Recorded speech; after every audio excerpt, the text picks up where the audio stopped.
Hi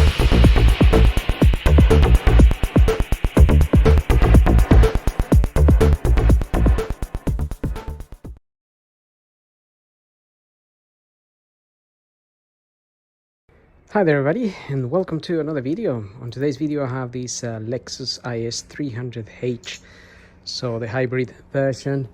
This is a 2014 model, and we're gonna have a look at the location of the fuses. So according to the manual, there are two fuse boxes. One of them, it's in the engine compartment, so engine bay here to the right, and the other one, it's inside of the car, footwell, either driver side or passenger side. So in this car is a right-hand drive, so we'll be looking at this picture here, the one with no steering, but the location should be pretty much similar. You can see they are pointing under the dash there, and the actual fuse lists should be behind the covers here. Now they have a page here showing you what a blown fuse looks like, a broken fuse. So that would be normal, that would be broken. If you have this type of fuse, type B, that would be normal, that would be broken. You can see the little filament in there, it's snapped kind of thing. That's what they're trying to show you here. Same with this type of fuse, type C and or type D. You can see the broken one. Now it doesn't mean that you have to start pulling all fuses out to check your fuses. If you have something that's gone wrong somewhere, like wiper blades don't work, or the horn doesn't work, or usually the 12-volt charge port inside of the car doesn't work, because they blow, sometimes they blow when people are charging their phones or something. So you would normally check the fuse list and then go and have a look at that specific fuse. You take it out and have a look at the filament. In some of them you can see the filament with the fuse still in place, so you can avoid removing it. Right, so if you get your bonnet open like this, bonnet is open, we have these little clamps here that if you push back, and then there's a clip here on the side and another clip here, we can pull this cover out, something like this. And there is another one down here. Right, I just got a light, so if you push this one back, this clip here,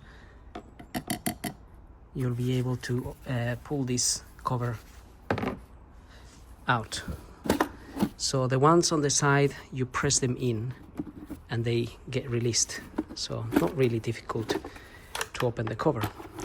On the back of this cover is the fuse list. You can see that just about. My light here is a bit annoying, but that might be better actually. Right, I'll get this other light on, and now you can see the fuses. Each fuse has a name.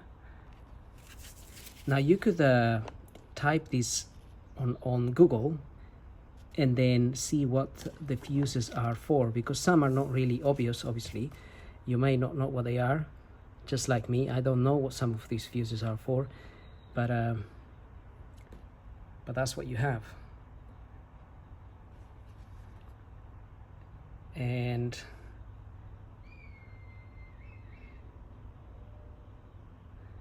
there are a couple of relays as well in there. So these are the fuses here.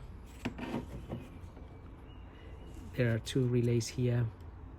Now the way this is shown here, this fuse box like this, it's the way it's here. So this isn't that way, basically this way. This little power point here is that power point there. Okay, as I was saying before I got interrupted by my phone, the fuses from here to here are from here to here. So like this list here, 10 amp, 25, 15 will be these ones here, 10, 25, 15. Now these fuses, you can't really see if they're broken unless you take them out, all of these.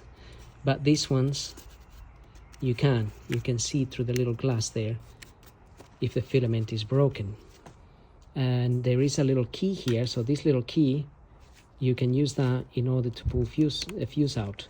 But obviously I'm not going to pull fuses unnecessarily, because sometimes that can cause issues. For example, if you pull an ABS fuse, the ABS light will come on the car, and then you need a computer to reset it. Which is why I say don't just pull fuses out randomly. If you have a specific fuse that you need to look for, make sure you know you're getting the correct one. Like something like a washer pump, those are the things that usually may fail. So washer pump there, 20 amp fuse, and that would be this one here, something like that. You could pull out and check it. That kind of thing is not the end of the world. But an ABS fuse, where whenever I saw one, then it would be a problem. Then you have horn and other fuses here. So that's basically where you can find your fuses. Now we can have a look at the one inside of the car, and again you can use this little key if you need to look for a fuse that is broken inside of the car. So let's get this back in place.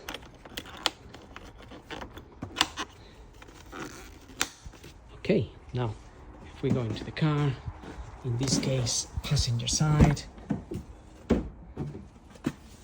and down here, footwell, I've got my light there. There's that obvious hole there, and there's a cover there. That cover sort of pops out somehow. Let me see. Yep. Okay, you have this little part here. You might need a screwdriver, but usually there we are. Okay, that's the fuses there, all those little ones, and there's your fuse list right there. Same thing, you can see the fuses, how they are numbered. Hazard lights, steering lock, ECU, dome, and other things that I wouldn't know. The tail is for the boot. If the boot didn't open or something, you can check that fuse. Power seat, front left, that would be that one up there. So you can see that's a 30 amp fuse, and if you look for that fuse, which is supposed to be at the beginning of this cover, plus a 15 and a 10 amp, you will know then how the fuse box is in here, which way it goes basically. And I'm trying not to shake here, but that's what you have.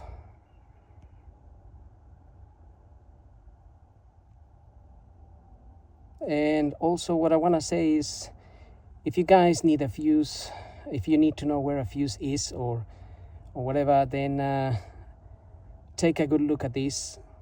Take a good look at your own car, really, your own cover. If you haven't got the cover, have a look at my cover, obviously. But if you ask me where is the fuse for such and such, I won't know, and I don't have the time to look for it for you. You do need to do a little bit of your own work here. So if I knew by memory, then obviously I would just reply and say, fuse for such and such, it's such and such, and that's the end of that. But I haven't got a photographic memory, and I can't remember all the fuses. But that's it.